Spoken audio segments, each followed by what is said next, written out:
Assalamualaikum warahmatullahi wabarakatuh. Alhamdulillahilladzi arsala rasulahu bil huda wa dinil haqq yudhhirahu 'ala dini kullihi wa kafa billahi syahida. Asyhadu an la ilaha illallah wahdahu la syarikalah wa anna Muhammadan abduhu wa rasuluh la nabiyya ba'da. Rabbi zidna ilman wa rzuqna fahman birahmatika arhamar rahimin.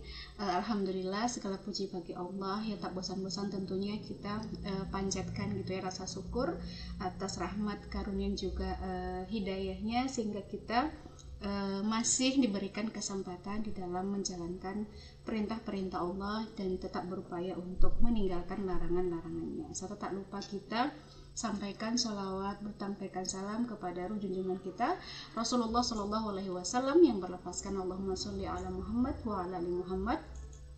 Dan juga kita senantiasa gitu ya mendoakan keluarga beliau serta para sahabat dan tentunya juga seluruh kaum muslimin ya, al-ahya'i minhum wal amwat ya. Jadi walaupun dalam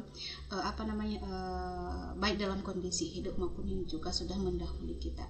Nah, baik seperti tadi disampaikan oleh Mbak Lia ya, bahwa siang ini di ruang obsesi kita akan membahas ataupun membincangkan satu topik yang tadi, kalau biasanya kan kita topiknya itu ke emak-emak gitu ya, ibu-ibu gitu yang rasa terkuat lah gitu ya Mbak Lia. Tapi kalau untuk siang ini kita coba gitu ya, kita coba bersinergis lah gitu ya dengan kaum bapak gitu.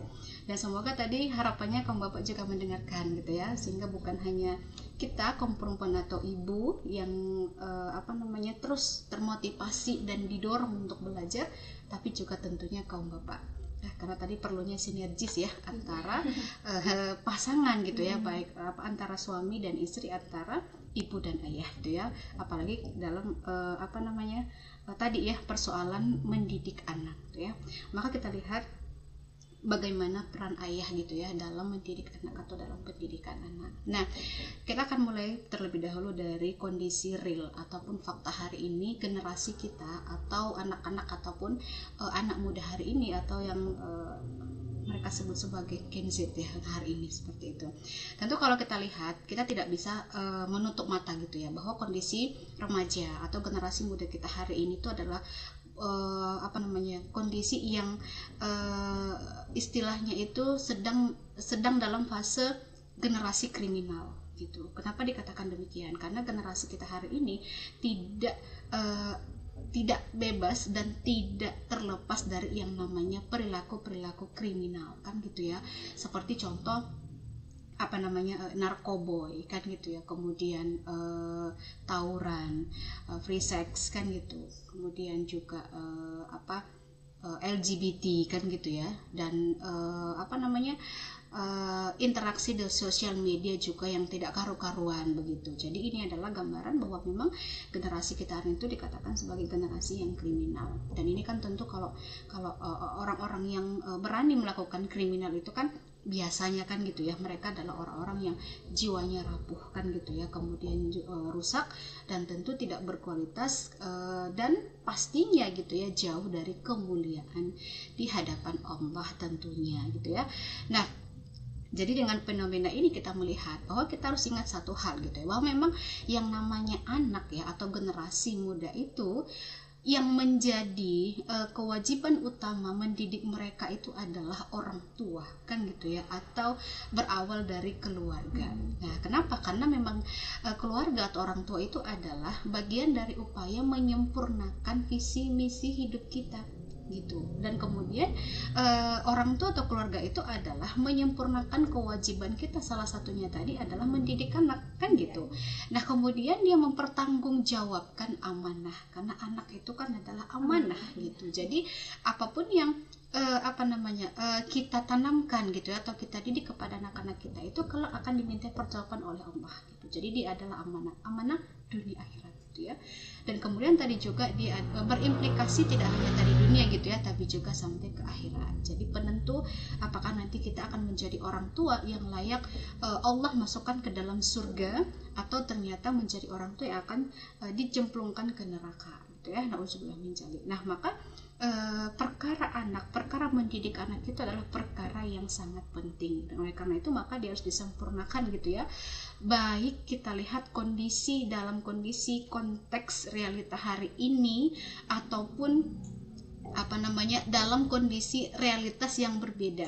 Maksudnya begini, dia ketika kita ingin melakukan perbuatan yang baik kan gitu ya, sebagian mungkin masih ada yang mengatakan bahwa ya wajar lah orang hari ini banyak melakukan kriminal. Kita kan hidupnya sekarang itu modern gitu ya, serba bebas gitu, nggak bisa lah itu diubah. Kemudian anak-anak tuh susah diubah kan gitu ya, nggak bisa diubah gitu. Kenapa nggak bisa diubah kan gitu ya. Nah, padahal dalam Islam bagaimanapun dikatakan kondisi lingkungannya, maka tetap harus diupayakan ada perubahan kan, karena tadi situ adalah kesempurnaan dari pendidikan itu. Jadi baik dia di dalam lingkungan yang kondusif kan gitu ya, secara faktor religinya gitu atau keagamannya gitu, atau katakanlah tentu memang berbeda gitu ya dalam konteks lingkungan. Ketika misalnya kita generasi hari ini yang saya katakan tadi lingkungannya tidak kondusif bagi generasi muslim kan gitu ya, itu berbeda dengan kondisi di mana lingkungan itu memang sangat kondusif dengan perkembangan generasi muslim kan gitu ya, ketika ada aturan Islam atau ada syariat Islam itu ditegakkan. Tentu sangat berbeda.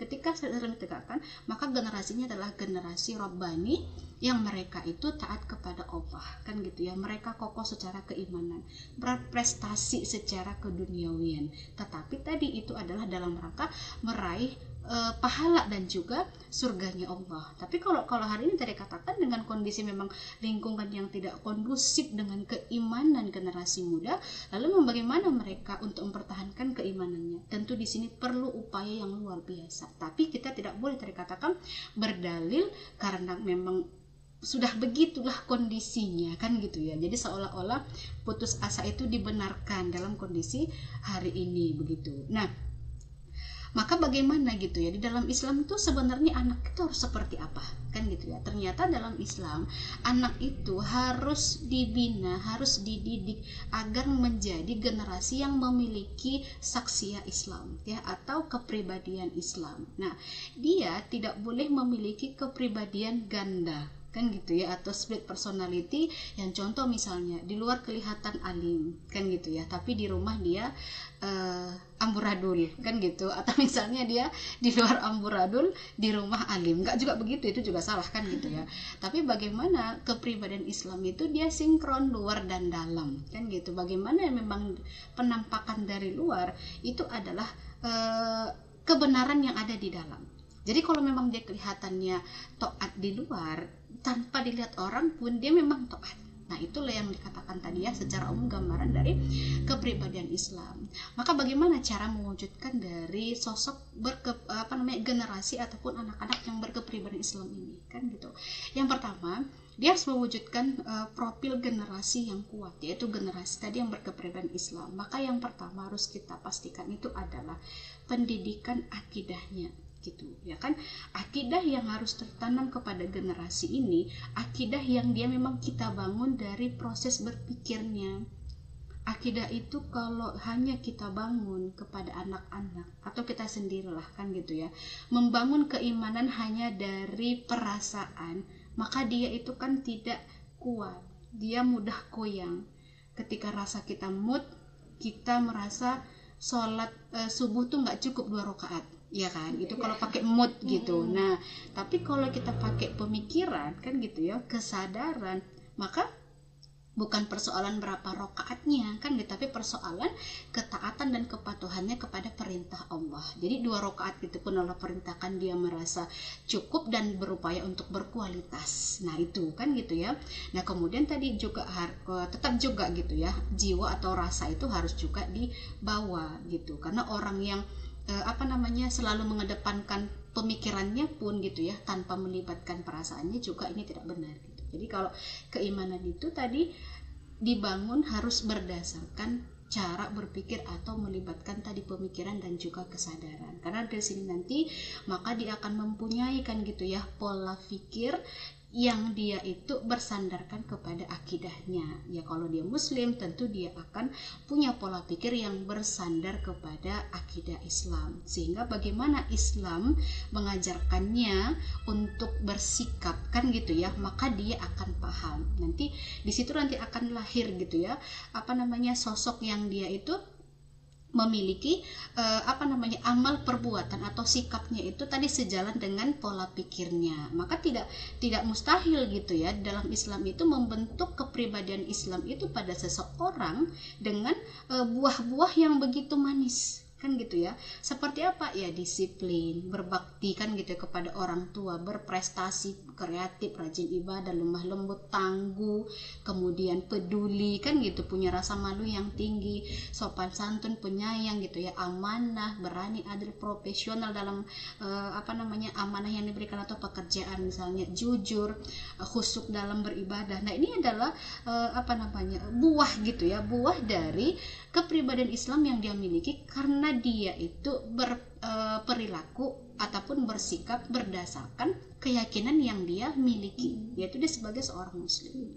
Ibarat kalau kita misalnya analogikan ke sebuah pohon nih kan gitu ya, pohon itu kan kalau akarnya kuat kan gitu ya, tentu pohon itu menjadi tumbuhan yang juga kokoh berdiri, daunnya lebat kan gitu. Ketika dia adalah tanaman yang memiliki buah, kalau akarnya tadi kuat, batangnya kuat, daunnya lebat, secara alaminya kan buahnya itu juga manis kan gitu ya. Nah begitu, tidak ada penyakit kan gitu. Nah manusia pun begitu tadi ya, sosok muslim itu begitu, akidahnya kuat, tentu dia akan mudah tadi melaksanakan apa yang Allah perintahkan berdasarkan tadi kesadarannya kan gitu. Sehingga tadi contoh-contoh sikap yang tadi kita katakan ya, disiplin ya, amanah ya, dia jujur dan sebagainya, itu hal yang mudah untuk dilakukan. Tapi kalau tadi dia tidak memiliki keimanan yang kuat yang ditanamkan berdasarkan pola pikirnya, hanya berdasarkan perasaannya semata, maka dia tidak akan kuat. Tapi dia tadi rapuh dan mudah berubah-ubah gitu ya. Kalau dia mood tadi dia sholat, dia nggak mood dia nggak sholat kan gitu. Maka seperti itu gitu ya. Dalam Quran surah Ibrahim ayat 24-25 di situ juga Allah sudah berfirman yang artinya Bismillahirrahmanirrahim, tidakkah kamu perhatikan bagaimana Allah telah membuat perumpamaan kalimat yang baik seperti pohon yang baik ya kan, akarnya kuat dan cabangnya menjulang ke langit.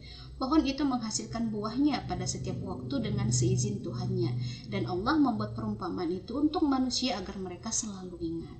Bayangkan betapa indah gitu ya kalam Allah ini, dan memberikan perumpamaan yang mudah dimengerti oleh manusia ya kan. Makanya Al-Quran itu kan dikatakan sebagai petunjuk kehidupan gitu ya, atau way of life yang kita tidak sulit untuk memahaminya sebenarnya dengan keterangan yang jelas kan gitu. Perumpamaan tadi Allah berikan seperti perumpamaan pohon kan sudah suatu yang jelas sebenarnya gitu ya. Nah oleh karena itu kalau misalnya generasi tadi kita didik dengan akidah yang kuat kan gitu ya, tentu kan mereka akan lahir menjadi generasi-generasi yang akan terjun ke masyarakat, dan ini nanti akan membentuk masyarakat yang yang berwujud ya, yang berwujud dengan lingkungan yang kondusif kan gitu. Nah kenapa? Karena kan nanti yang akan menjadi pemimpin di masyarakat, yang menjadi bagian dari masyarakat itu adalah generasi-generasi kita. Seperti kita dulu kan gitu ya, kita sekolah dulu dibilang nanti kan kalian akan jadi pemimpin kan begitu ya. Nah jadi mana model kita kecil, kenapa kita harus dididik terus? Karena kita akan menjadi pengisi apa yang menjadi orang-orang yang dibutuhkan di dalam ataupun di tengah-tengah masyarakat kan gitu. Sehingga dengan tadi kita membina anak-anak dengan akidah yang kuat kan gitu, kemudian mereka akan ke masyarakat, terjun ke masyarakat, ini nanti akan membentuk ataupun mewujudkan sebuah masyarakat dengan lingkungan yang kondusif. Nah tentu juga dengan, bukan juga berarti tanpa kita misalnya udah anakku aja aku didik, masyarakat itu aku abaikan, nggak juga gitu kan gitu ya. Sebagai orang tua tadi, selain kita punya kesadaran mendidik anak sebagaimana Allah perintahkan, kita juga punya kewajiban yang lain gitu ya tengah-tengah masyarakat, yaitu apa? Menyampaikan amar ma'ruf nahi mungkar kepada masyarakat agar bekerja sama gitu ya dengan mereka untuk mengontrol perilaku ataupun tingkah dari generasi-generasi anak-anak kita kan gitu ya. Kita mulai kan dari hal-hal yang kecil di lingkungan kita.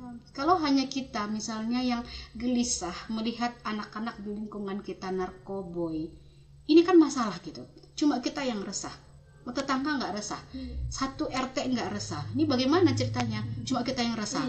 Maka harus muncul keresahan yang sama kan gitu, agar bisa saling mengontrol gitu ya. Nah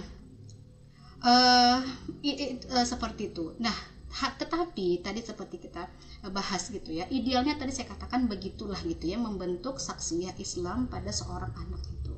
Hanya saja kita lihat pada hari ini gitu ya, akidah yang menjadi penguat ataupun penopang generasi kita untuk membentuk tadi saksiyah Islam hari ini tuh kan memang dilemahkan gitu ya. Kenapa dilemahkan? Yang pertama, contoh misalnya yang pertama itu kita lihat dari segi akidahnya gitu ya. Tadi seharusnya akidahnya dikuatkan, justru malah hari ini itu dilemahkan dengan berbagai isme-isme atau paham-paham yang dia itu menggeser kan gitu ya ketaatannya kepada Allah menjadi tidak jelas atau abu-abu kan gitu ya. Contoh misalnya paham-paham sinkretisme kan gitu ya, kemudian paham-paham pluralisme itu nggak boleh dalam Islam kan gitu ya. Bukan berarti Islam itu nggak menerima kemajemukan gitu ya. Tentu dalam Islam itu yang namanya kemajemukan itu adalah alami kan gitu ya. Tetapi paham kemajemukan artinya menganggap semua sama itu kan itu tidak benar gitu kan gitu ya. Saya rasa agama manapun tidak akan menerima paham yang itu gitu, bukan hanya Islam kan gitu ya. Dan termasuk juga moderasi beragama gitu ya. Walaupun banyak yang menerima konsep moderasi beragama, tapi di sisi lain moderasi beragama itu adalah bahasa lain dari sekularisme gitu ya kan. Inilah yang, dan itu juga sekarang kan gambar-gambarkan di generasi kita, baik itu dimasukkan di kurikulum sekolah kan gitu, dan juga di berbagai narasi-narasi di sosial media. Nah kemudian juga keterikatan kepada hukum syara gitu ya, sebagai konsekuensi keimanan yang pertama tadi, justru malah kita lihat tadi pengarusan sekularisasi itu keterkaitan dengan iman dan amal itu kan diputus gitu. Sekarang kan banyak kita mendengar misalnya belum tentu orang yang menutup aurat itu baik. Nah kan gitu ya gitu. Nah gitu, itu salah satu contoh memutus antara hubungan keimanan dengan keterikatan kepada hukum syara. Seharusnya kan memang orang yang menutup aurat itu ya orang yang baik kan gitu ya, orang yang taat kepada Allah gitu ya, orang yang bisa jadi contoh di masyarakat. Tapi karena memang tadi kita katakan dia adalah akhirnya model ini diputus kan gitu ya, sehingga ada gap antara orang yang beriman dengan keterikatan hukum syara'nya. Nah kemudian yang ketiga, kelengkapan sakofah dan juga pemahaman syariat Islam atau taqarrub ilallahnya ini juga tadi dilemahkan ya. Kenapa? Karena faktanya generasi yang mendekat atau belajar pada syariat itu sekarang kan dibully, kemudian distigmatisasi, dicap radikal, ekstrim, macam-macam lah kan gitu ya. Dan kemudian syariah Islam juga ada yang konten-kontennya diserang kan gitu ya, mengatakan jihad itu misalnya bla bla bla bla bla lah kan gitu ya, dan kemudian diinterpretasi ulang, kemudian dimoderatkan kan gitu ya, direkontekstualisasi gitu, sehingga tadi melahirkan generasi yang akhirnya tidak lagi cinta sepenuhnya kepada syariah Allah gitu. Dan kemudian masyarakat yang kondusif. Nah masyarakat yang kondusif, yang di sana kita melakukan amar ma'ruf nahi mungkar, dan masyarakat juga punya kewajiban amar nahi mungkar, justru malah ini juga dilemahkan ya kan. Kita lihat masyarakat hari itu juga dirusak suasananya dengan diterapkan aturan yang rusak di atasnya. Kenapa dikatakan aturan yang rusak ya, tadi dengan aturan yang liberal kan gitu ya, ataupun sekuler, menjadi sekolah besar generasi untuk jadi rusak dan merusak. Maka dikatakan kalau sekarang penyakit cuek di masyarakat itu tadi kan gitu ya, karena konsep sekulerisme yang menganggap bahwa setiap orang punya hak asasi kan gitu ya, setiap orang punya pilihan, sehingga ketika kita melakukan amar ma'ruf tengah-tengah masyarakat, justru kita dianggap orang yang tidak benar atau tidak beres ya kan, dianggap terlalu kepo dan sebagainya. Nah padahal tadi masyarakat itu adalah tempat generasi yang memang seharusnya kondusif gitu ya kan, bukan malah tempat di mana generasi itu malah dirusak dan tempat merusak seperti itu. Nah kemudian negara juga kan gitu ya, kita lihat dalam Islam negara yang berkarakter ro'in itu atau junnah yang menerapkan syariat Allah, kalau hari ini tuh kita lihat memang di monsterisasi gitu ya, atau dikriminalisasi. Kan sekarang juga anak-anak kalau kita bicara negara mereka juga nggak ngeh gitu, iya kan, ngapain bicara politik, ngapain bicara agama gitu ya. Makanya generasi sekarang tuh nggak berminat gitu ya untuk membicarakan semacam ada contoh misalnya dia punya impian, aku mau bermimpi jadi pemimpin untuk melakukan perubahan, kan minim ya gitu, banget gitu, bahkan terhitung jari. Yang banyak itu kalau kita tanya anak-anak sekarang, kamu mau ngapain? Mau jadi tiktokers, kan gitu ya, youtubers gitu. Iya, berapa lah yang bercita-cita menjadi pemimpin itu gitu ya kan, karena itu tadi generasi kita itu betul-betul dijauhkan dari paham bagaimana pentingnya kan gitu ya, mengurusi urusan umat ini, bagaimana pentingnya berurusan dengan negara itu dalam perspektif Islam, itu sudah tidak ada gitu. Bahkan tadi inilah yang dilemahkan, sehingga tadi generasi ini menjadi generasi yang rapuh gitu ya. Maka seharusnya yang namanya mendidik generasi atau mendidik anak itu tadi, selain dia orang tua tentu yang utama kan gitu ya, kemudian masyarakat, dan tentu yang menjadi benteng pertahanan terkuat itu adalah negara seharusnya kan gitu ya, karena dalam pendidikan juga ada namanya sinergis kan gitu ya, antara kebijakan negara, kemudian masyarakat yang kondusif, dan keluarga muslim yang seharusnya itu memang terbentuk samara kan gitu. Jadi kalau ini berjalan, tentu tadi kita akan bisa melahirkan generasi yang tidak sakit gitu ya, atau generasi yang tidak kriminal gitu.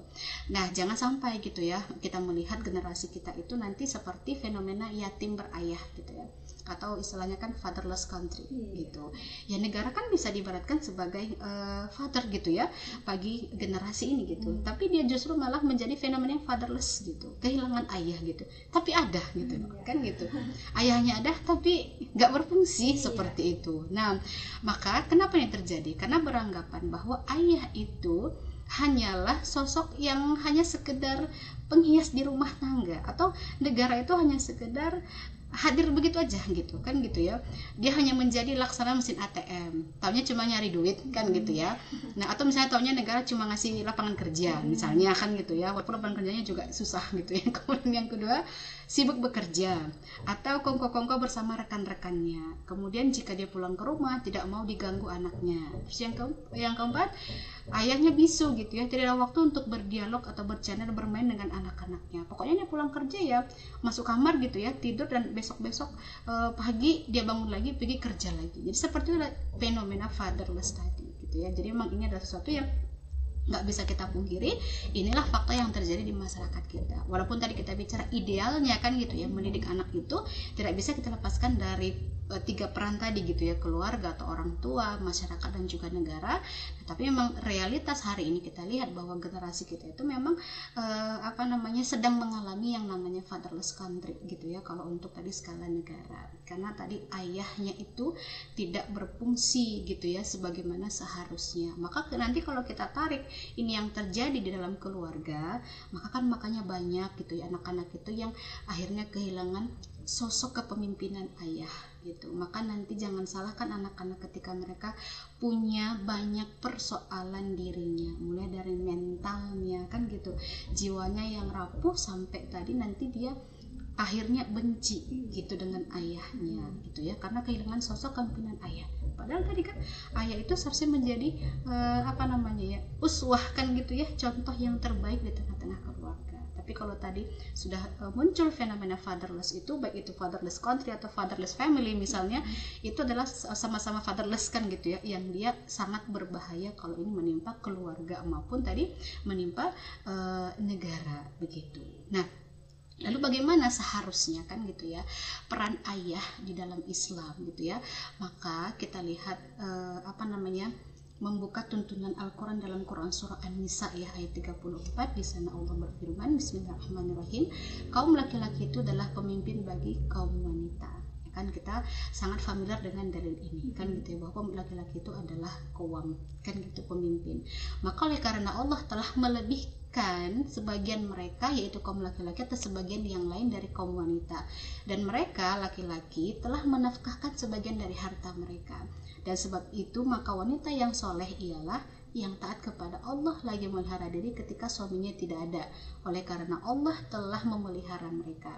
Maka wanita-wanita yang kamu khawatirkan khususnya, nasihatilah kan gitu mereka dan pisahkanlah dari tempat tidurnya, lalu pukullah. Kemudian jika mereka mentaatimu, jangan kamu cari-cari jalan untuk menyusahkannya. Sungguh Allah maha tinggi lagi maha besar. Kita tidak membahas persoalan pukul memukul kan gitu ya dalam konteks ini. Kita membahas tadi bagaimana qawamnya laki-laki itu dalam mendidik anak.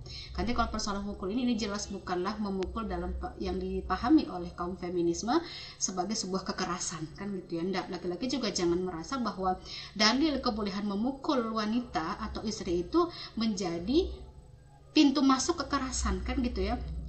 Kamu kan hakku, kamu sudah kunikahi, sudah kuberikan maharmu, berarti jiwa dan ragamu adalah hakku. Hebat dia gitu ya. Hidup dan matiku hidup dan matimu di tanganku. Astagfirullahaladzim. Tidak begitu ya bapak-bapak. Jadi bukan seperti itu. Kalau perintahkan kewajiban seorang bapak atau suami kepada perempuan gitu ya.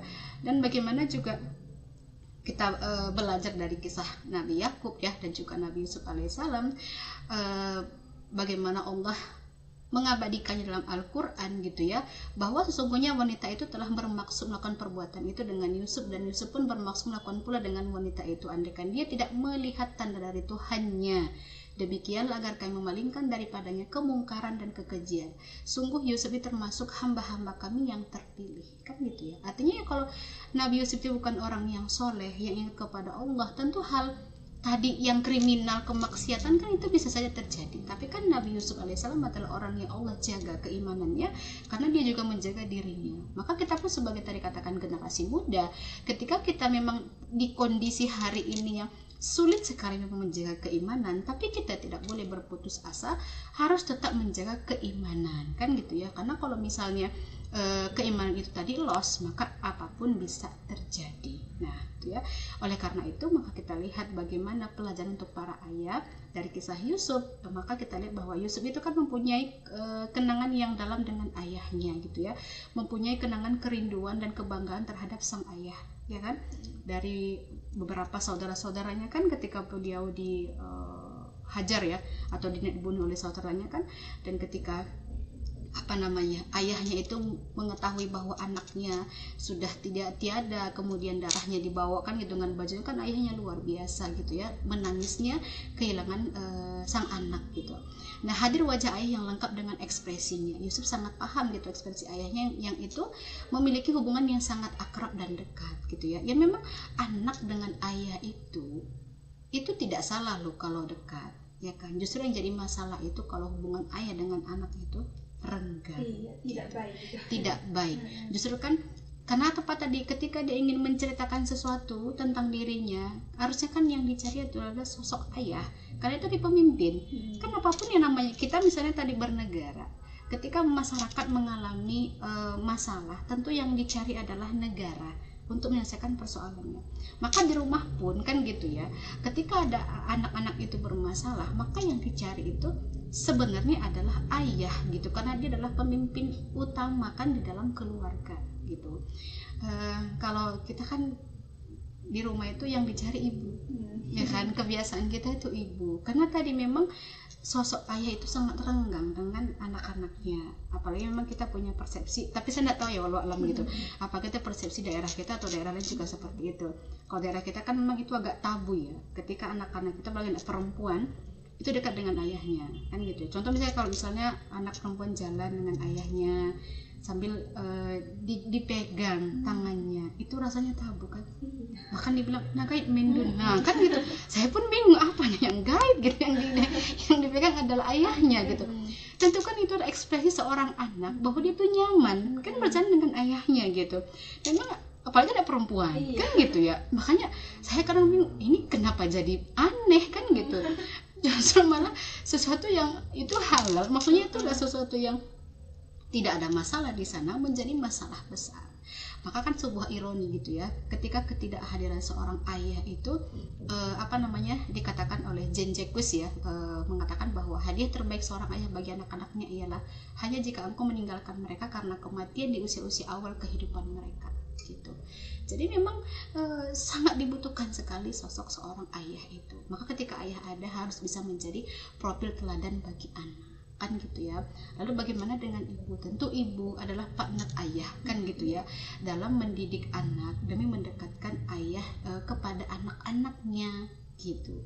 Jadi ibu itu jangan berperan menjauhkan anak dari ayah. Ini masalah kan gitu ya. Apalagi sampai menceritakan kejelekan ayah kepada anak. Ibu, kalau kamu tahu kejelekan suamimu, cukuplah untuk engkau, kan gitu ya. Tutuplah itu. Tidak usah sampaikan kepada anak. Tapi munculkanlah rasa kepemimpinan suami kita itu, atau misalnya ayah itu di hadapan anak-anak. Ayah itu hebat lu nak, kan gitu. Begini. Walaupun misalnya itu sesuatu yang terkadang menggerutu dalam hati kita, cukuplah kita yang tahu. Tapi anak-anak itu tidak perlu tahu. Kan tadi kan fenomena fatherless itu terkadang, apalagi perempuan ini, mohon maaf gitu ya, ibu-ibu gitu, ini terkadang membuat anak-anak tadi, ketika anak perempuan kehilangan sosok ayah itu, dia akan mencari sosok yang lain, kan gitu ya. Kalau ketika dengan sosok yang lain dia bermasalah lagi, maka dia akan mencari sosok yang membuat dia tidak bermasalah, maka dia akan menjadi pintu peluang masuknya LGBT gitu, atau lesbian, ya kan? Itu berawal dari kekecewaan sosok kepada ayah sebenarnya, gitu ya. Nah kemudian tadi kan menghebatkan profil ayah di mata anak gitu, dan membackup keterbatasan ayah di depan anak-anak. Jangan menunjukkan kelemahan ayah gitu ya, ataupun suaminya. Jangan sekali-kali katakan ayah itulah, ya kan, udahlah kemarin si kakak minta uang nggak dikasih juga, ya kan, belum ada kaya uangnya.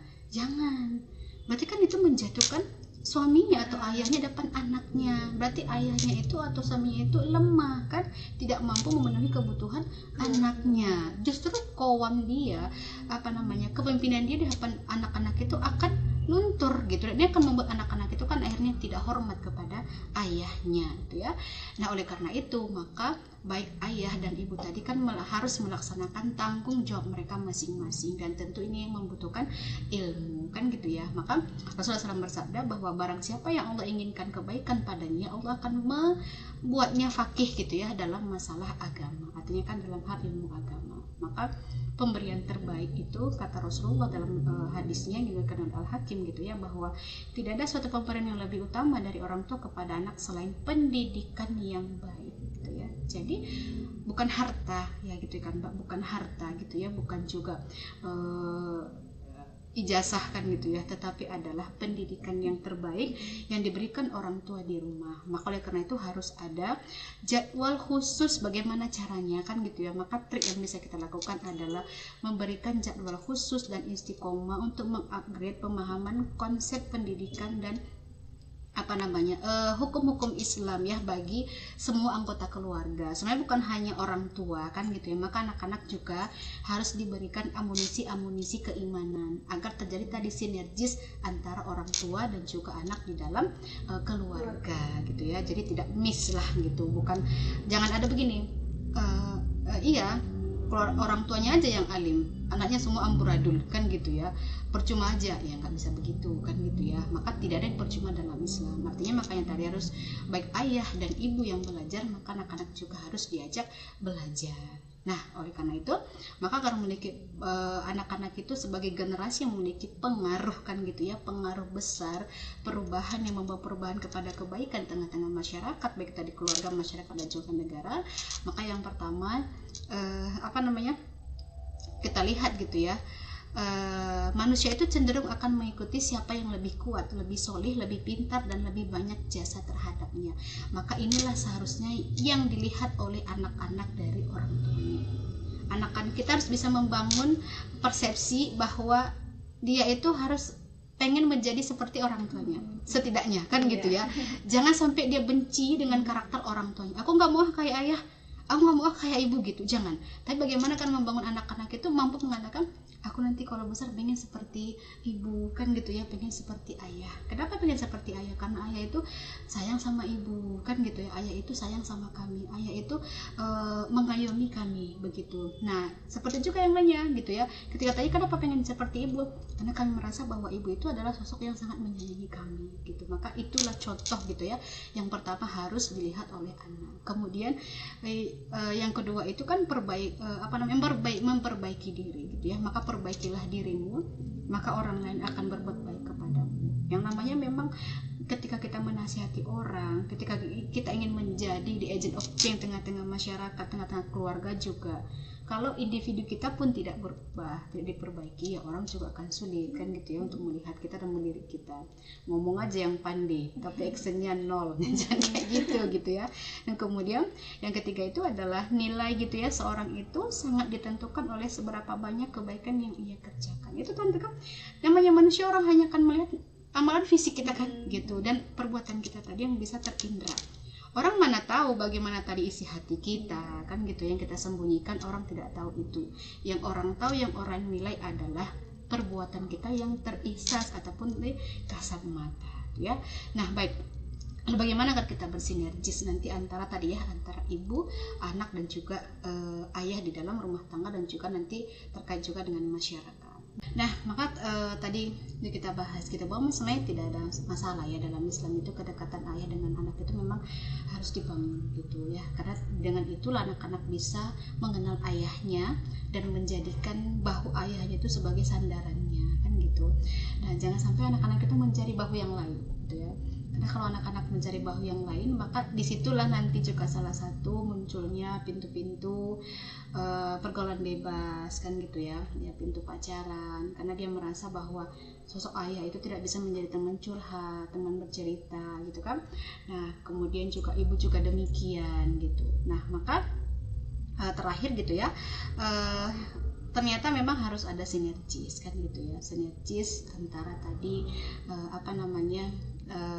masyarakat gitu ya, kemudian keluarga dan juga negara. Dan ini dia harus memang sifatnya itu adalah sinergis yang terbangun ya, interaksinya itu terus menerus gitu. Dan memang di masyarakat itu kan kita, individu dengan masyarakat itu kan sesuatu yang memang dia terjalinnya itu kan terus menerus gitu. Kita tetap yang namanya manusia sebagai makhluk sosial, kita punya yang namanya kecenderungan untuk berinteraksi, kan gitu ya. Jadi tidak mungkin kita hidup alone sendiri di kamar, kan gitu ya, di kamar tanpa memerlukan orang lain gitu.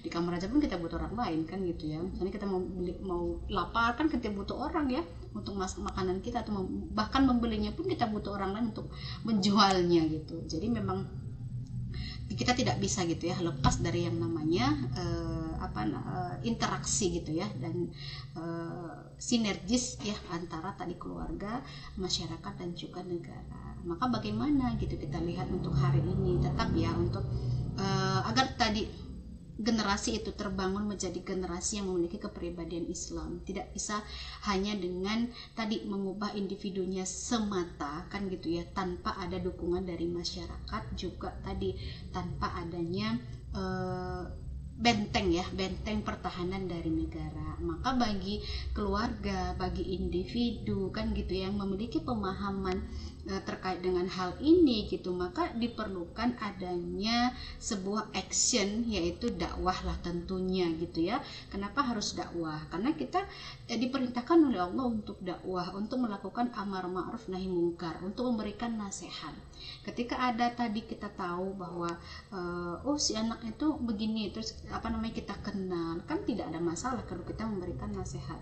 Siapa tahu dengan nasihat kita dia bisa berubah gitu ya kan, walaupun perubahan itu tentunya harus dengan sikap kesadaran dia dan juga kemudahan dari Allah gitu. Tapi Allah perintahkan kita untuk melakukan dakwah gitu ya, suka tidak suka dia, kalau memang dia salah kita sampaikan bahwa itu adalah perkara yang salah begitu. Nah maka keluarga muslim itu seharusnya yang pertama kembali pada identitasnya sebagai muslim atau muslimah yang ridho kepada Allah. Maka perbaikilah kan gitu ya dari akarnya, yaitu akidah Islam. Kemudian melihat bahwa ridho Allah itu adalah standar kebahagiaan, dan juga perilaku itu standarnya harus syariat. Kemudian memahami Islam sebagai way way of life gitu ya, yang sudah kita bahas tadi, tuh kita jelaskan tadi. Kemudian selalu mendakwahkan Islam gitu ya, tengah-tengah masyarakat, pada lingkungan tadi, tengah-tengah masyarakat, keluarga, agar tidak terjebak gitu ya dengan pemikiran-pemikiran barat gitu ya, yang sekuler, kapitalis, yang memang ini adalah biang kerok kerusakan tengah-tengah masyarakat dan juga generasi gitu ya. Nah, kemudian bersama-sama dengan keluarga muslim yang lain untuk sama-sama bersinergis tadi melakukan amar ma'ruf atau berdakwahkan gitu ya, untuk mewujudkan penerapan Islam yang totalitas atau kafah di tengah-tengah masyarakat gitu ya. Jadi kita tadi seperti kriminalisasi ya jalan Islam dan sebagainya gitu tengah-tengah generasi. Bahkan sekarang kan juga mendengar kata kafah pun orang rasanya gimana gitu ya, padahal kan kafah itu artinya totalitas kan gitu ya. Lalu gimana salahnya istilah kafah gitu? Islam itu yang memang Allah perintahkan kafah kan gitu ya, tidak ada Islam radikal tuh nggak ada kan gitu ya. Apa namanya, Islam moderat juga tidak ada. Yang ada itu adalah Islam kafah, karena mengatakan di dalam Al-Quran itu Islami kafah gitu ya, masuk ke dalam Islam itu dengan kafah, totalitas gitu. Jadi seorang muslim itu ya memang harus totalitas gitu ya keislamannya, totalitas keimanannya, totalitas ketaatannya. Maka seorang ayah pun dia harus menjadi ayah yang totalitas gitu ya di keluarganya, seorang ibu yang totalitas di keluarganya. Bagaimana yang disebut dengan ketotalitasan itu? Tentu sesuai dengan perintah Allah kan gitu ya. Bagaimana sosok ayah tadi harus menjadi qawam, pelindung, junnah bagi keluarganya. Jangan sampai sifat-sifat ini hilang sehingga menyebabkan anak-anak itu atau keluarga itu punya ayah tetapi pak yatim gitu ya kan, atau fatherless tadi itu ya. Maka bagi kaum ayah kan gitu ya, kaum bapak, ini harap diperhatikan. Dan kalau misalnya tentu masih ada waktu kan gitu ya untuk mengubah semuanya gitu, segeralah kan gitu ya, segeralah untuk kita berbenah diri, baik kita juga kaum ibu. Kalau masih sering misalnya kita membongkar tadi ya hal-hal yang tidak seharusnya dikatakan oleh anak tengah-tengah anak sehingga memutuskan kaum bapaknya atau ayahnya di hadapan mereka, maka itu jangan diulangi lagi kan gitu ya. Bertaubatlah segera kan gitu. Jangan sampai kita juga menjadi penyumbang kan gitu ya, penyumbang rusaknya generasi dari rumah gitu. Karena tadi di masyarakat juga kita lihat masyarakat ini masyarakat yang sekuler, tidak peduli kan gitu ya, hanya satu-satu lah yang peduli, sudah lebih banyak cuek kan dan tidak mau tahu gitu. Jangan lagi diperparah dengan kita pun yang tidak mau tahu dengan kondisi anak-anak kita ya. Walhasil kan kita juga ini menjadi penyumbang juga, penyumbang generasi-generasi yang rapuh dari rumah kan gitu. Harusnya kita menyumbang generasi yang berkualitas kan gitu ya, yang totalitas keimanannya untuk bisa mengajak masyarakat. Dan juga kalau negaranya masih perlu juga untuk diajak, kita menyumbang generasi yang peduli juga kepada negara tadi ya, bukan generasi tadi yang memperparah PR negara kan gitu ya gitu, memperparah PR negara gitu. Nah, baik, mungkin itu Mbak Lia untuk siang hari ini terkait dengan peran ayah itu ya dalam mendidik anak. Alhamdulillah.